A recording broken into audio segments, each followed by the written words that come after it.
자, 체인지 나는 왜 안 변할까? 오늘 세 번째입니다.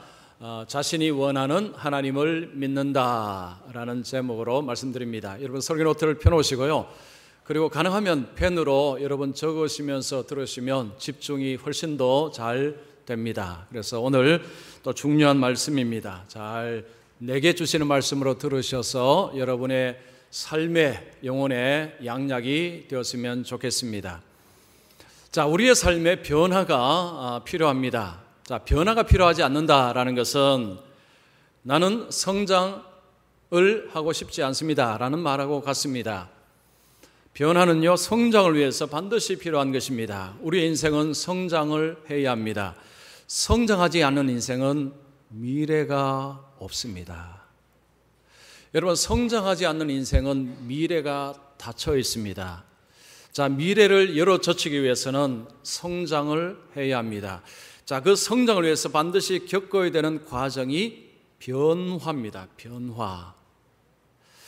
자, 육체적인 면에서의 변화, 지적인 면에서의 변화, 정신적인 면에서의 변화, 성장은 우리 모두에게 필요합니다.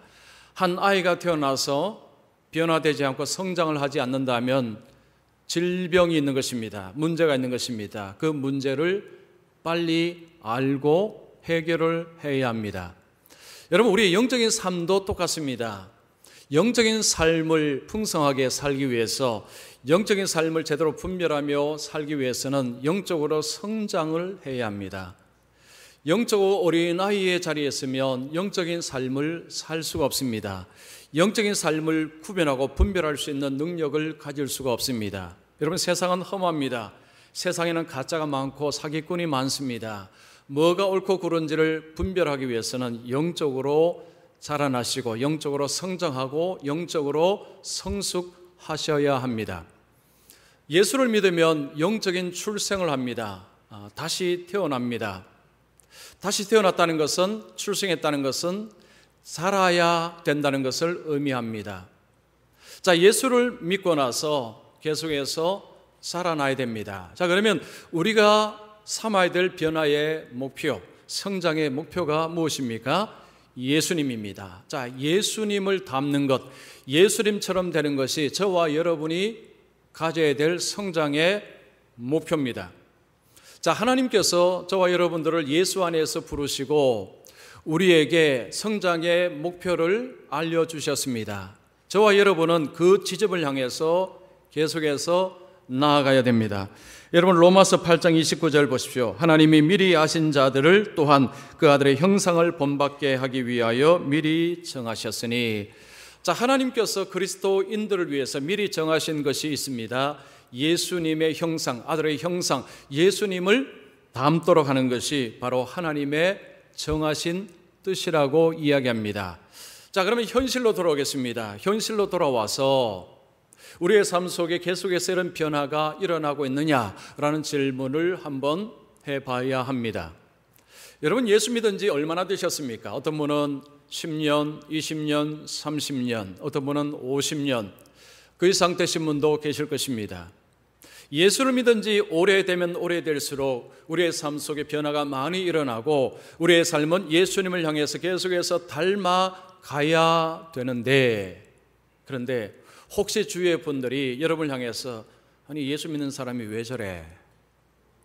예수를 믿는데 왜 이렇게 저건 안 변할까? 좋지 못한 모습 때문에 다른 사람을 힘들게 하고 다른 사람을 어렵게 한 것 때문에 가족이나 아니면 가까운 사람이 저 사람은 예수 믿는데, 아니 교회 저 사람은 직분이 적은데 왜 저렇게 안 변해?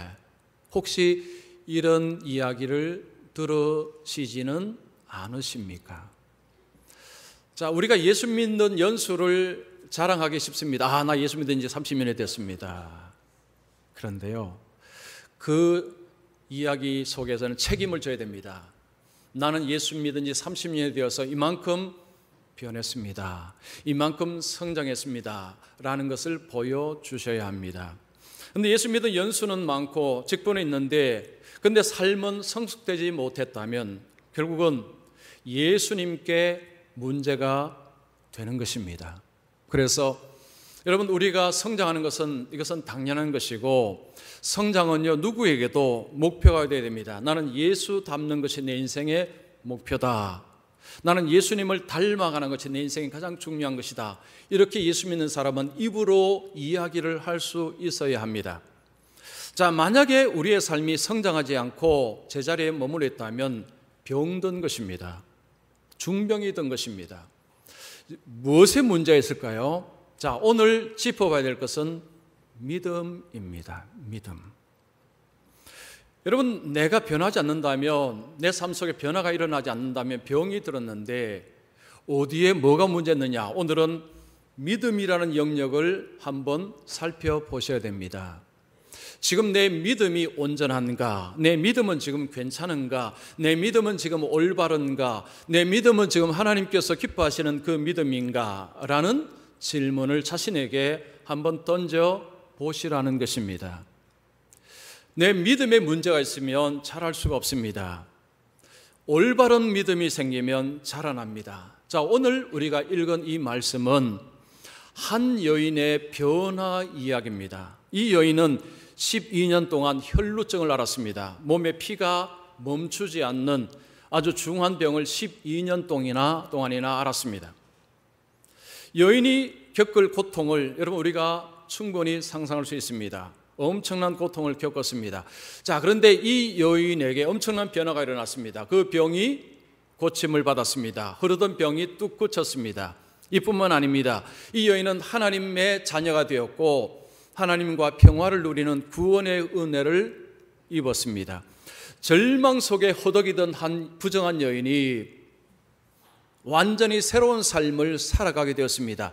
이 변화의 원인이 뭐냐? 예수님이 이렇게 말씀합니다. 따라 내 믿음이 너를 구원하였으니. 예수님께서는 이 여인이 변화된 이유를 말씀합니다. 내 믿음이 너를 구원하였으니. 이 여인에게 있는 믿음이 이 여인의 삶을 바꾸었다는 것입니다.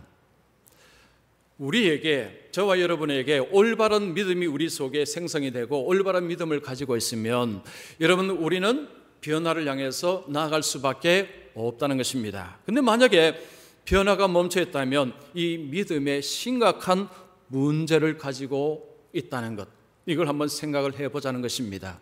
자, 오늘 본문을 가지고 이 믿음을 한번 제가 말씀드릴 테니까 여러분 심각하게 내가 지금 가지고 있는 믿음하고 지금 성경에서 말하는 믿음하고 다른지 같은지 한번 잘 비교해 보시면 좋겠습니다. 자, 한번 첫 번째, 변화를 주는 믿음은 하나님을 간절히 찾게 합니다. 자, 우리 속에 참된 믿음이 들어온다면요, 우리로 하여금 하나님을 간절히 찾도록 만듭니다. 믿음은 하나님을 찾게 합니다. 12년 동안 이 여인은 혈루증을 앓았습니다. 피가 계속해서 흐릅니다. 우리 여성들은 아마 잘 아실 것입니다. 피가 흐르는 가운데서 이 여성은 이 병을 고치기 위해서 그 당시에 잘 고친다는 사람은 다 찾아갔을 것입니다. 좋은 약은 다 먹었을 것입니다. 그러나 소용이 없었습니다. 그녀의 병을 누구도 고쳐줄 수가 없었습니다. 병 때문에 이 여인은 굉장한 고통을 당했지만 또 하나의 고통이 그녀를 짓누릅니다. 이 병은 유대 율법으로 부정한 병입니다. 피가 흘러내리는 병은 부정한 병이기 때문에 이 사람하고 다른 사람이 접촉을 하면 그 사람도 부정해집니다. 그래서 이 여인과는 누구하고도 접촉을 할 수 없습니다. 왜냐하면 다른 사람을 부정하게 만들기 때문에, 즉 사람과의 관계가 차단이 됩니다. 사회적인 관계가 차단됩니다. 사회적인 고통을 당합니다. 병 때문에, 본인이 병 때문에 고통을 당하는데 이 부정한 병이라고 해서 다른 사람과의 교류, 교제가 끊어졌습니다. 여러분, 사람은 혼자서는 못 삽니다. 혼자서는 외로워서 못 삽니다. 친구가 있어야 되고 가족이 있어야 되고 주위에 사람이 있어야 행복도 누리고 즐거움도 누립니다. 여러분, 혼자 있어서 즐거움, 행복이란 건요, 같이 있을 때하고는 질이 다릅니다.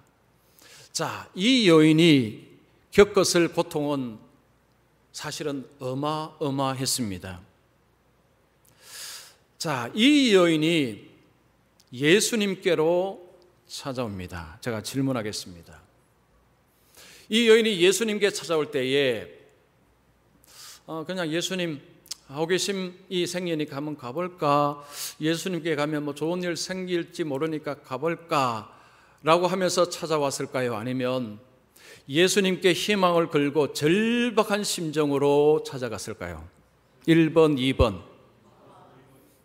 2번입니다. 2번. 자, 이 여인은 지금 엄청난 고통 가운데 있습니다. 모든 약을, 모든 의사를 가봐도 소용이 없습니다. 요즘처럼, 요즘 말하면 이 병원 저 병원, 이 의사 저 의사 만났는데 다 안 됩니다, 못합니다 라고 고개를 절레절레 흔듭니다. 그때 절망감, 혹시 경험해 보셨는지 모르겠지만 그 절망감은 상상을 초월합니다. 더 이상 희망이 없습니다. 그런데 예수님의 말씀, 예수님을 찾아옵니다. 자, 이 여인이 예수님께 오면서 그냥 한번 가보면 좋은 일 생길지도 모르니까 에이 뭐 이랬느니 한번 가보자 라는 심정으로 왔겠느냐, 아니면 온 희망을 예수님께 걸고 절박한 심정으로 예수님을 찾았겠느냐? 당연히 절박하게 예수님을 찾았을 것입니다. 믿음이 우리 속에 들어오면 하나님을 보는 관점을 바꿉니다. 믿음 속에 들어가게 되면요, 하나님을 생각하는 관점을 바꿉니다. 그 하나님을 갈망합니다. 하나님을 찾습니다. 이때 하나님을 찾을 때 뭐 만나면 좋고 아니면 그만이고 라는 심정으로 찾느냐? 아니요, 그렇지 않습니다. 간절한 마음으로 찾습니다. 내 인생에 주님이 안 계시면 내 인생 아무것도 아닙니다. 하나님이 내 인생을 돕지 아니하신다면 내 인생은 아무것도 아닙니다. 주님이 내 인생을 도와주셔야 내 인생에 희망이 있습니다 라는 절박한 심정으로 주님께 나옵니다. 여러분, 히브리서 11장 6절 보십시오. 히브리서 11장 6절 설명부터 보십시오. 자, 거기에 뭐라고 적혀 있습니까? 자, 우리가 한번 같이 읽겠습니다. 믿음이 없이는 하나님을 기쁘시게 하지 못하나니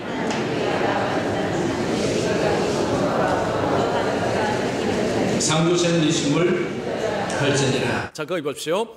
믿음이 없이는 하나님을 안 찾습니다. 자, 그 뒤집어 말하면 믿음이 있으면 하나님을 찾습니다. 자, 하나님을 찾을 때 하나님이 상 주신다고 말씀합니다. 자, 하나님을 찾는 이유가 뭐냐? 하나님이 상을 주시기 때문에. 우리 속에 참된 믿음이 들어오면 하나님을 향한 갈망이 생깁니다. 사슴이 시냇물 찾듯이 하나님을 향한 갈망을 가지고 하나님을 찾습니다. 여러분, 성경에 보면 시편 53편 2절 보십시오. 하나님이 하늘에서 인생을 굽어 살피사 지각이 있는 자와 하나님을 찾는 자가 있는가 보려 하신즉. 자, 하나님께서 세상을 보시면서 누구를 찾습니까? 하나님을 찾는 자를 살펴보십니다. 세상은 하나님을 찾지 않습니다. 하나님께 관심이 없습니다. 하나님이 없다 합니다. 그런데 하나님을 찾는 자들이 있습니다. 누구입니까? 믿음의 사람들. 믿음의 사람들은 하나님을 찾습니다. 자, 그런데 하나님은 눈에 보이지 않습니다. 하나님은 어디에 계신지 여러분 주소지 아십니까? 아무도 모릅니다. 그런데 하나님을 어떻게 찾습니까? 어떻게 만납니까? 성경은 우리에게 하나님을 어떻게 만날 수 있는지를 비법을 공개합니다. 여러분, 예레미야 29장 13절, 자, 같이 읽습니다. 너희가 온 마음으로 나를 구하면 나를 찾을 것이요 나를 만나리라. 자, 하나님을 만나는 비법 성경에서 공개하죠. 무엇입니까? 온 마음으로 하나님을 찾으면 하나님이 만나 주신다고 말씀합니다. 우리가 하나님을 찾을 때 온 마음, 이게 뭘까요? 절박한 마음으로, 간절한 마음으로. 하나님 없이는 내 인생 아무 의미가 없습니다. 하나님이 돕지 아니하신다면 저는 할 수가 없습니다. 저는 살 수가 없습니다. 저는 앞길에 무슨 일이 일어날지 저는 아무도 모릅니다. 아무것도 보이지 않습니다. 하나님이 나를 도와주셔야 내 인생 일어설 수 있습니다. 절박한 심정으로 하나님께만 희망을 품고 나올 때 거기에 하나님이 그를 만나 주신다는 것입니다. 주님만이 내 인생의 문제 해결자이시고 주님이 내 인생에 함께 하실 때 내 인생은 곧바로 갈 수가 있습니다. 그런 절박한 마음으로 주님께 나오라는 것입니다. 자, 어떤 교회에서 청년이 예배를 드리고 목사님을 찾아왔습니다. 목사님, 상담 좀 하고 싶은 것이 있습니다. 이게 뭔가? 목사님, 제가 요즘 좀 갈등을 하고 있습니다.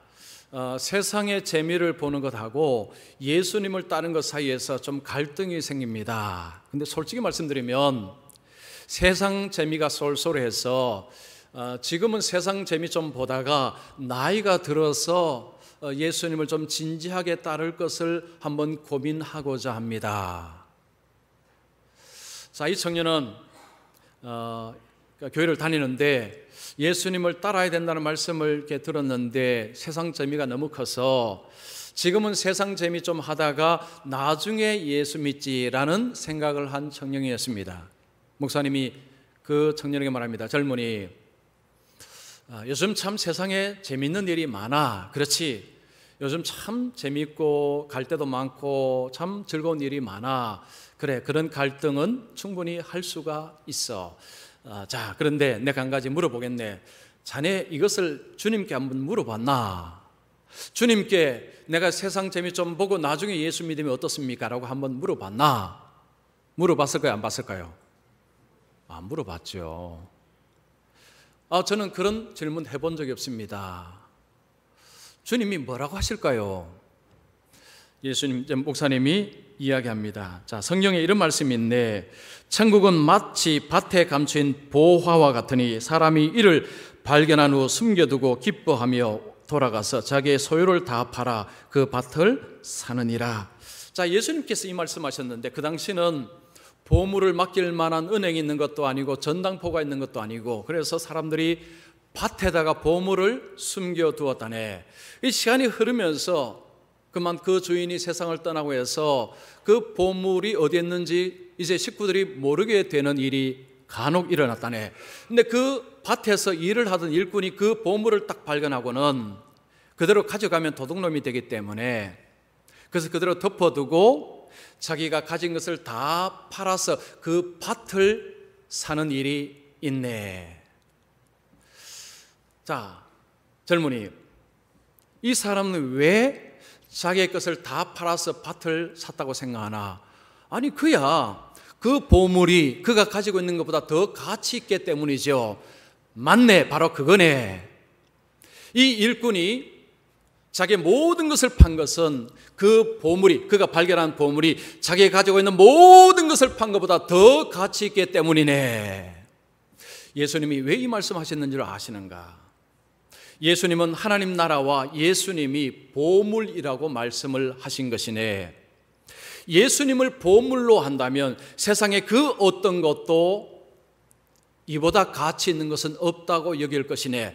그러나 하나님 나라와 예수님이 보물로 여겨지지 않는다면 이것이 시시해질 것이고 그러면 세상의 것이 더 가치 있다고 여겨지고 그쪽으로 가게 될 것이네. 그러면서 젊은이에게 이런 이야기합니다. 젊은이, 예수님은 자기를 보물로 삼지 아니하고 세상 길로 가는 사람을 어거지로 끌고 와서 믿도록 하신 적이 한 번도 없으시네.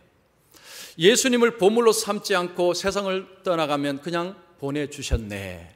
예수님은 그런 분이시네. 자네가 지금 예수님이 보물이 아니라면, 그래서 예수님을 진지하게 따르지 않는다면 나중에 나이가 들어서 인생의 뒤에서 예수님을 보물로 알게 될 가능성이 있다고 생각하는가? 있을 수도 있지만 없을 가능성도 많네. 지금 자네가 예수님을 보물로 알고 진지하게 따른다면 예수님이 보물이라는 것을 자네가 발견하게 될 것이고 자네 앞으로 삶은 계속해서 이 보물을 가장 가치 있는 걸 여기고 예수님을 믿고 살아갈 걸세 했습니다. 자, 여러분, 오늘날 적지 않은 분들이 세상 재미에 빠져서 교회 다니면 재미없습니다. 뭐 예배해야 되고 성령 공부해야 되고 별로 재미가 없습니다. 바깥에 가면요, 가볼 데도 많고 여기 오십시오 저기 오십시오라는 데가 얼마나 많은지를 몰라요. 여기만 조금만 지나가면 뭐 저 속초 있죠. 밑으로 가면 뭐 부산 쪽으로 가면 갈 데가 얼마나 많은지 모릅니다. 여기로 오세요, 여기로 오세요. 볼 것도 많고 즐길 것도 많습니다. 그 즐거움이 좋아서 예수 믿는 것이 뒤로 밀립니다. 즉 세상의 재미가 너무 좋아서 예수 믿는 것이 조금 덜 가치가 여겨진다는 것입니다. 이 갈등이 그냥 갈등이 아니고 이 갈등으로 어디를 쫓아가느냐? 세상 재미를 쫓아가는 분들이 적지가 않습니다.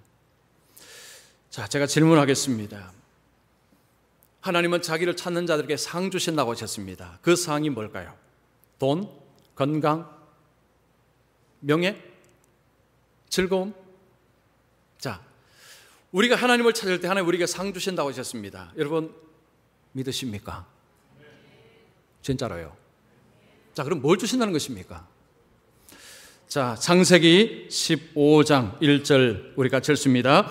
아브라함아 두려워하지 말라. 너는 내 방패요 너의 지극히 큰 상급이니라. 자, 하나님이 아브라함에게 나는 너의 방패요 너의 큰 뭐라고 했습니까? 상급이니라. 자, 하나님께서 우리에게 주시는 상이 뭡니까? 하나님입니다. 하나님. 여러분 이게 좀 느껴지십니까? 하나님이 상이다. 뭐 별로 뭐 좋은 것 같지가 않은데 혹시 이런 생각 드십니까? 여러분 어린 아이에게 뭐 2살짜리, 3살짜리, 뭐 4살짜리 좋습니다. 어린 아이에게 여러분 돈을 쥐어주는 게 낫습니까? 10억을 쥐어주는 게 낫습니까? 부모가 있는 것이 낫습니까? 엄마 아빠가 있는 게 낫습니다. 그 아이에게 10억을 줘준다면 뭐 하겠습니까? 오히려 그 아이에게 10억 줘주면요 이 아이 망칩니다. 똑같습니다. 우리는 한치 앞을 모릅니다. 여러분 한치 앞을 아십니까? 지금 예배 마치고 바깥에 나가면 무슨 일이 일어날지 여러분 아십니까? 아무도 모릅니다. 우리는 한치 앞을 모릅니다. 내 인생이 어떻게 될지 우리는 아무도 모릅니다. 딱 어린아이가 똑같습니다. 여러분 이런 우리에게 가장 필요한 것은 돈, 명예, 권력 아니요? 그렇지 않습니다. 하나님입니다. 하나님이 우리 속에 계시면 하나님께서 우리와 함께 하시면 어떻게 됩니까? 하나님의 인도하심, 하나님의 도우심, 하나님의 붙드심. 그래서 우리에게는요 가장 큰 상급은 뭐냐? 하나님 자신입니다. 자, 여러분 하나님께 나오실 때에 갈망하시면서 나오십니까? 아니면 뭐 오늘 가기는 가야 되겠고 가면 뭐 좋은 말씀도 듣고 뭐 우리 교회 또 밥이 또 얼마나 맛있습니까? 아, 우리 함께하는 게 밥이 맛있으니까 맛있는 밥도 먹고 한번 가보자 하고 오셨습니까? 아니면 정말로 하나님 아니고선 주님이 아니고서는 내 인생이 아무런 의미가 없습니다. 주님 나를 불쌍히 여겨 주시옵소서 하면서 그 주님을 찾고자 주님을 만나고자 하는 마음으로 오셨습니까? 대답 안 하셔도 됩니다. 우리가 하나님을 어떻게 바라보고 하나님께 어떻게 나오냐에 따라서 인생은 확 바뀝니다. 인생은 완전히 달라집니다. 여러분 똑같은 자리에 앉아 계시죠? 똑같은 예배를 드리죠. 똑같은 말씀을 드리죠. 그러나 똑같지 않습니다. 어떤 사람은요 이 속에서 계속 변화가 일어나지만 어떤 사람에게 아무 변화가 일어나지 않습니다. 뭔 차이인 줄 아십니까? 주님 앞에 나올 때에 갈망하는 마음으로 주님 내 인생의 희망은 주님이십니다. 주님 나를 바꾸어 주시옵소서. 주님 나를 만져주시옵소서. 주님 나를 붙들어 주시옵소서. 갈망하는 자에게 주님은 찾아오셔서 그의 마음을 만지시고 그 마음에 말씀하시고 그 마음속에 힘을 주시는 분이십니다. 우리 이 자리에 오신 모든 분들은요 다음 주에 오실 때에 아무 생각 없이 오지 마시고 정말로 주님을 간절히 찾는 자의 심정으로 오늘 주님 저를 도와주시옵소서 하는 마음으로 예배에 나오시기를 축원합니다. 자, 두 번째입니다. 변화를 주는 믿음은 성경에 하나님을 주권자로 받게 합니다. 자, 우리에게 믿음이 들어오면요 하나님을 찾나 그랬죠. 자, 그 하나님이 어떤 하나님입니까? 성경에 계시된 하나님입니다. 성경에 계시된 하나님을 주권자라는 것은 주인입니다. 온 세상의 주인이고 나의 삶의 주인으로 고백하고 받아들입니다. 영접합니다. 믿음이 들어가면요, 내가 원하는 하나님을 믿는 것이 아니라 성경에서 계시하시고 성경에서 말씀하시는 그 하나님을 믿습니다. 그 하나님은 나의 삶의 주권자이십니다. 나의 삶을 지도하시는 지도자이십니다. 그 하나님을 믿고 그 하나님의 뜻을 따라서 그 하나님의 계획을 따라서 살고자 발버둥 치고 애쓰고 힘쓰며 살아갑니다. 자, 이 여인이 예수님께 와서 뭘 합니까? 예수님 옷에다가 손을 갖다 댔습니다. 지금 예수님의 끝자락입니다. 옷의 끝자락에 손을 딱 댔습니다. 무슨 일이 벌어졌습니까? 그의 혈루병이 즉시 그쳤더라. 그 순간에 병이 그냥 나아버린 것입니다. 몸에 흐르던 병이 뚝 그쳤습니다. 스탑했습니다. 이 여인이 왜 예수님께 손을 대었을까요? 여러분, 마태복음에 이런 말씀이 있습니다. 이는 제 마음에 그 겉옷만 만져도 구원을 받겠다 함이라. 자, 이 여인이 예수님께 옷에 손을 만진 것은 내가 이 겉옷만 만져도 내 병이 나을 것이다 라고 생각을 했기 때문입니다. 자, 예수님께서 이 여인에게 뭐라고 말씀하십니까? 내 믿음이 너를 구원하였으니. 예수님은 이 여인의 행동을 무엇이라고 말씀합니까? 믿음의 행동이라고 말씀합니다. 예수님의 옷자락을 만진 행위가 믿음의 행동이었다는 것입니다. 믿음으로 한 행동이 예수님의 옷자락을 만졌고 결국 예수님은 그녀를 고쳐주셨다는 것입니다. 자, 지금부터 진짜 중요한 게 나옵니다. 여기서 조심은 안 됩니다. 자, 제가 질문합니다. 이 믿음이 도대체 어떤 믿음일까요? 자, 두 가지 말씀드립니다. 첫 번째,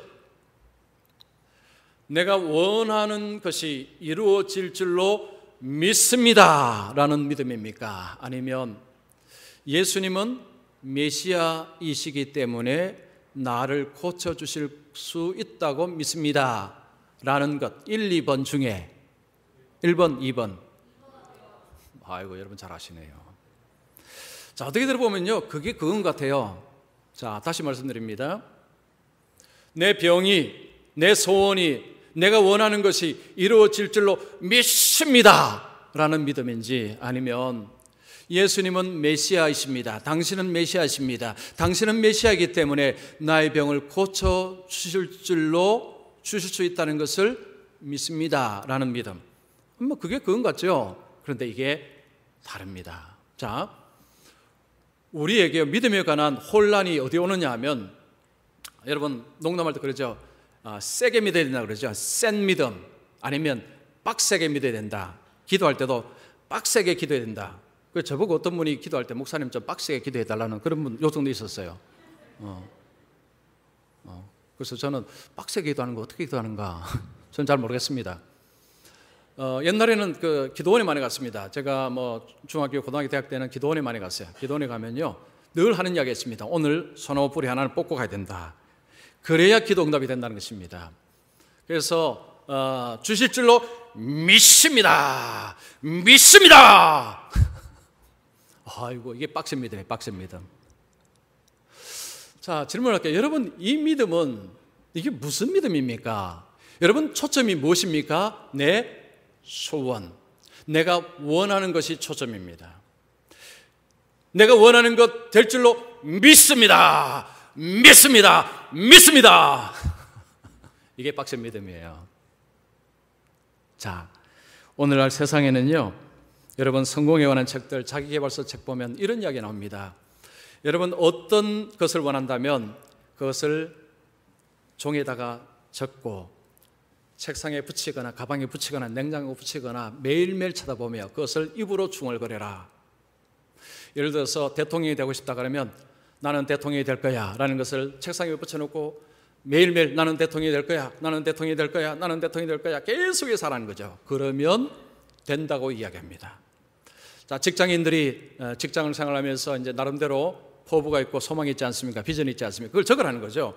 적어서 책상 위에다가 얹어놓고 아니면 뭐 가방 속에, 지갑 속에 놓고 자꾸 보라는 거죠. 보고 자꾸 말로, 입으로 대인이라고 이야기합니다. 여러분 그런 뭐 드라마나 아니면 보셨죠? 이런 이야기 많이 합니다. 우리나라는요, 특히 이런 말을 잘합니다. 꿈은 뭐 한다고요? 이루어진다. 꿈이 이루어진답니다. 아유, 그러면 어떻게, 얼마나 좋겠어요. 세상은요, 그런 이야기 하는데, 그런데 교회에서 믿음이 상당히 비슷합니다. 상당히 비슷해요. 내가 정성을 다하면, 내가 빡세게 믿으면 될 줄로 믿습니다. 근데 자, 질문하겠습니다. 성경에 그런 믿음 있습니까? 없습니까? 없어요. 없어요. 자, 여러분, 성경에서 믿음은 동사를, 이게 믿는다라는 동사고 목적을 필요합니다. 무엇을 믿는다. 근데 뭘 믿는 거 있습니까? 내 소원을 믿는 게 아니고 하나님을 믿습니다. 하나님은 세상의 창조주이심을 믿습니다. 하나님은 세상을 인도하시는 주권자이심을 믿습니다. 성령님은 우리 속에서 우리의 마음을 변화시킨 분이신 줄 믿습니다. 예수님은 하나님의 아들이신 줄 믿습니다. 예수님은 메시아인 줄 믿습니다. 예수님은 다시 심판주로 오실 줄로 믿습니다. 성경에서 전부 이런 이야기입니다. 자, 동사 믿는다. 목적은 뭡니까? 하나님, 하나님의 말씀, 하나님과 관련된 것, 하나님, 쉽게 말하면 하나님, 삼위일체 하나님, 하나님을 믿습니다. 그런데 내 소원이 이루어질 줄로 믿습니다 할 때는요, 하나님은 별 중요하지 않아요. 내가 내 소원을 얼마나 열심히 믿느냐, 강하게 믿느냐, 얼마나 열망으로 믿느냐, 이게 중요합니다. 그런데 성경은요, 이걸 믿음이라고 이야기하지 않습니다. 믿음은 대상을 가집니다. 대상이 하나님이십니다. 하나님을 믿는 것입니다. 여러분, 누가복음 22장 67절 보십시오. 이르되 내가 그리스도이거든 우리에게 말하라. 대답하시되 내가 말할지라도 너희가 믿지 아니할 것이요. 자, 여기 보면 너희가 믿지 아니한다고 했습니다. 뭘 믿지 않는다는 것입니까? 예수님이 그리스도이심을 말해도 너희들은 안 믿는다라고 한 것입니다. 성경에서 특별히 복음서에서 보면 믿음을 이야기할 때 그 핵심은 무엇입니까? 예수님이 그리스도이시다, 예수님이 메시아이시다를 믿는 것을 믿음이라고 이야기합니다. 믿음이 있다 할 때 뭐냐? 예수가 그리스도이시다, 예수님이 하나님의 아들이시다, 예수님이 메시아이시다, 이것을 고백할 때 당신 믿음이 있다, 이것이 예수님이 믿음이라고 규정한 것입니다. 예를 하나 들어볼까요? 마가복음 10장에 보면 한 소경이 나옵니다. 이름이 바디메오입니다. 이 바디메오가 예수님께 와서 다윗의 자손이여 나를 불쌍히 여겨 주시옵소서라고 소리칩니다. 예수님이 그의 눈을 고쳐주시고 말씀합니다. 내 믿음이 너를 구원하였느니라. 바디메오는 예수님을 향해서 다윗의 자손이여, 이게 무슨 말이냐면 당신은 메시아입니다 라는 표현입니다. 왜냐? 구약의 성경에 다윗의 자손에게서 메시아가 나온다고 말씀하셨기 때문에. 이 소경은, 바디메오는 예수님을 향해서 당신은 메시아이십니다, 믿음의 고백을 통해서 그의 병을 주님이 고쳐주신 것입니다. 자, 본문으로 돌아오면 이 여인이 지금 예수님과 대화는 너무 짧습니다. 그런데 예수님께서 그 여인에게 내 믿음이 너를 구원하였으니, 이 믿음이 뭘까요? 자, 복음서에서 예수님 말씀하신 것을 보면 이 여인은 예수님께 올 때에 당신은 메시아입니다, 당신은 구세주입니다, 당신은 하나님께서 약속하신 그 메시아입니다, 나는 그것을 믿습니다 라는 그 믿음을 가지고 예수님께 왔다는 것입니다. 우리가 믿음이라고 할 때요, 그냥 내가 정성을 다해서 내가 열심히 간절히 믿는 것보다 더 중요한 것이 무엇입니까? 하나님이 누구신가? 예수님이 누구신가? 예수님은 무엇을 말씀하셨고 예수님의 뜻이 무엇인가라는 것을 먼저 질문하고 그것을 알아갈 때 믿음에서 자라나는 일이 벌어지는 것입니다. 여러분, 성경에서 등장하는 하나님은요, 많은 사람들이 기대하는 하나님하고 사뭇 다릅니다. 자, 이걸 좀 좁혔어요. 내가 원하는 하나님하고 성경에 계시되는 하나님하고는 많이 다르다는 이야기입니다.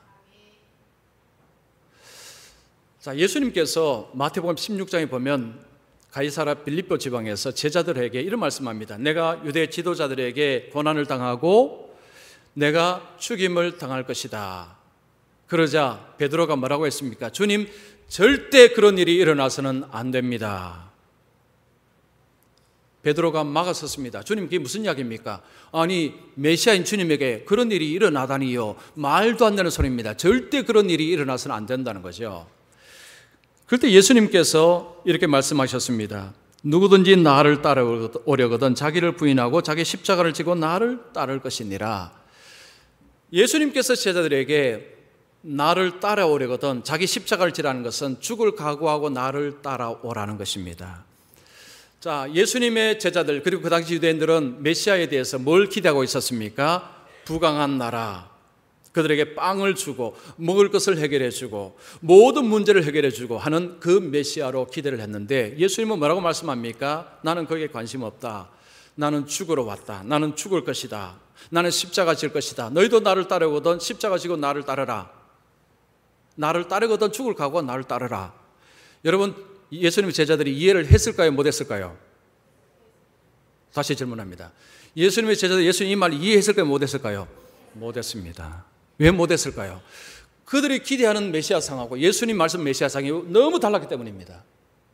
이 말은요, 우리가 원하는 하나님 상하고 성경에서 계시된 하나님 상은 너무 다르다는 거죠. 달라도요, 너무 다릅니다.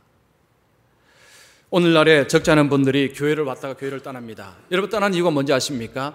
교회를 가면 한번 믿어보면 좋은 일이 일어날 줄로 기대했는데 교회를 다니고 예수를 믿어도 별로 좋은 일이 일어나지 않더라. 어떤 분은 교회니까 좋은 일이 일어납니다 라는 분도 있지만 사실은 적지 않은 분들이 교회를 다니고 예수를 믿는데 뭐 좋은 일이 일어나지 않습니다. 그럴 바에 왜 교회를 다닙니까? 하고 교회를 떠나는 분들이 계십니다. 저희 교회도 그런 분들이 종종 계십니다. 왜 안 나오시는 거 물어보면 전부 다 그 이유. 교회를 다니면 좋은 일이 일어날 줄 알았는데 더 안 좋게 되고 더 어려워졌어. 이럴 바에 내가 교회를 왜 다닙니까? 해서 교회를 나오지 않습니다. 여러분, 성경에서 계시하는 하나님은 산타클로스가 아닙니다. 산타클로스는 어떤 존재입니까? 우리가 필요할 때 와서 우리에게 상을 주고 내가 원하는 것을 주는 존재가 산타클로스입니다. 우리의 하나님, 성경의 하나님은 그런 하나님이 아니십니다. 우리가 통제 못합니다. 예측 불가능합니다. 하나님은 어떻게 하실지, 하나님이 인간으로 오실 때 누가 예상했습니까? 아무도 예상 못했습니다. 구유에 태어날 때 누가 예상했습니까? 아무도 예상 못했습니다. 십자가 질 때 누가 예상했습니까? 아무도 예상 못했습니다. 여러분, 하나님이 일하시면요, 우리가 예상 못합니다. 우리의 기대대로 하나님은 일하는 분이 아닙니다. 즉, 우리가 원하는 하나님을 열심히 섬기면요, 그러면 반드시 실망합니다. 성경의 하나님은 내가 원하는 대로 해주는 하나님이 아니십니다. 우리가 고난 속에 있을 때 하나님이 고난에서 속히 빠져나오게 없어서 하는데 고난이 더 깊어집니다. 어떤 어려움이 있습니다. 하나님이 어려움을 해결해 주십시오 하는데 어려움이 해결되지 않고 더 깊어집니다. 그럴 때 많은 분들이 헷갈리는 거죠. 하나님이 살아계신가? 하나님 정말 나를 사랑하시는가? 그런데 하나님 상이 잘못되었습니다. 자신이 원하는 하나님의 상을 가지고 있기 때문에 그런 질문이 나옵니다.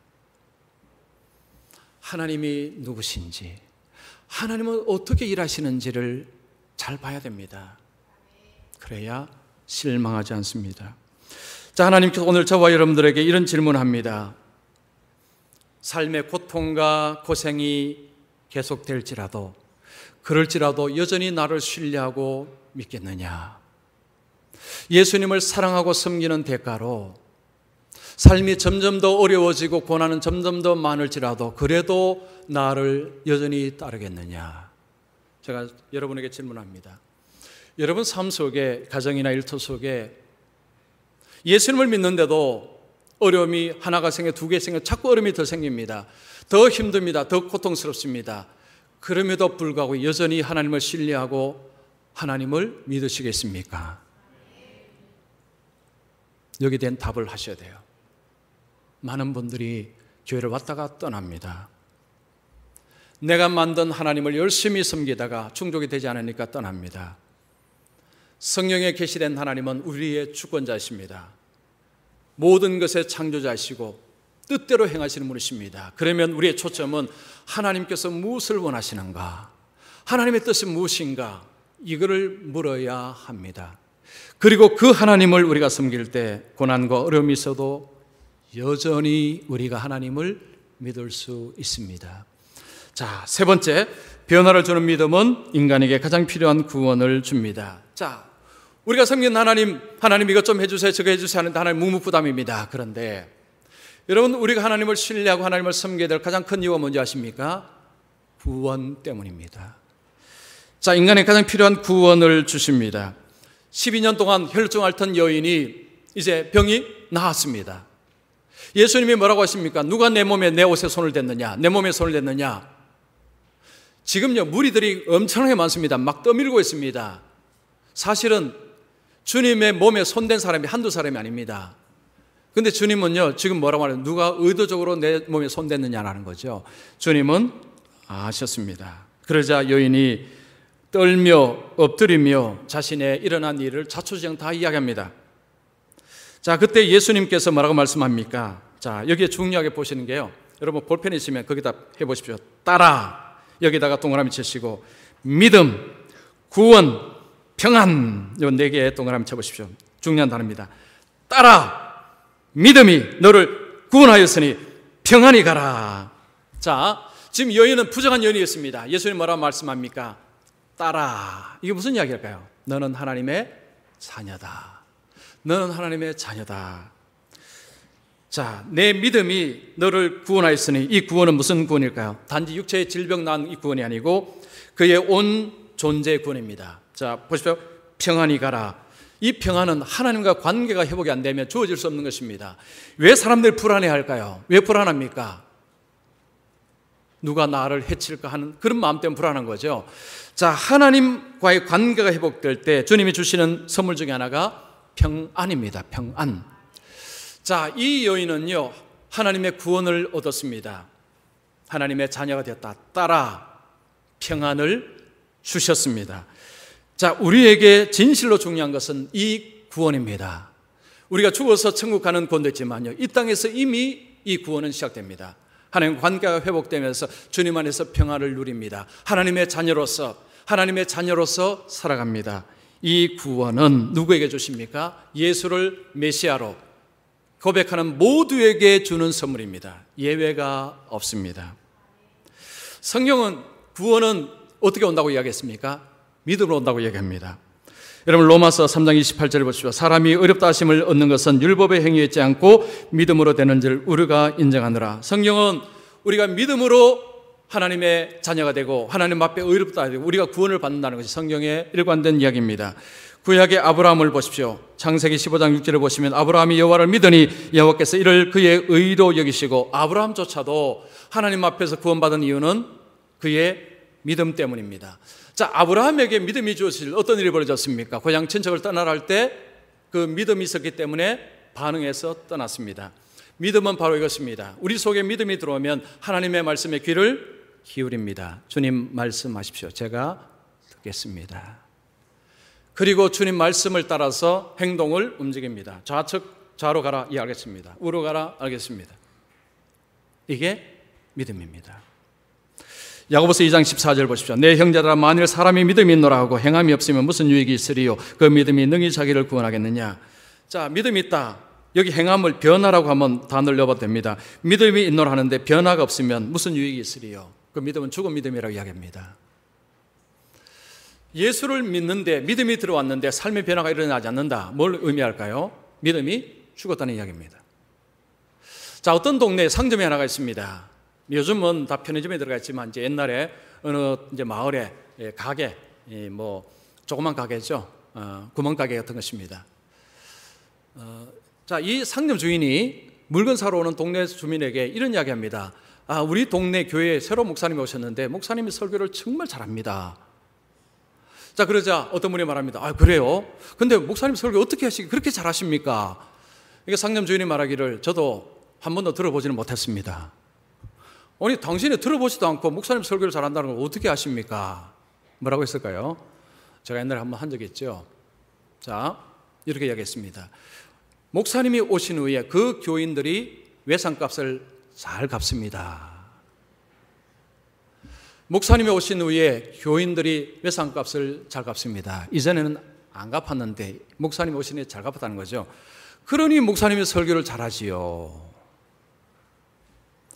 예수를 믿고 나서 우리의 삶 속에 주님이 주인이 되실 때 귀를 주님께 엽니다. 주님, 내가 어떻게 살아야 됩니까? 주님, 가르쳐 주십시오. 알려주십시오.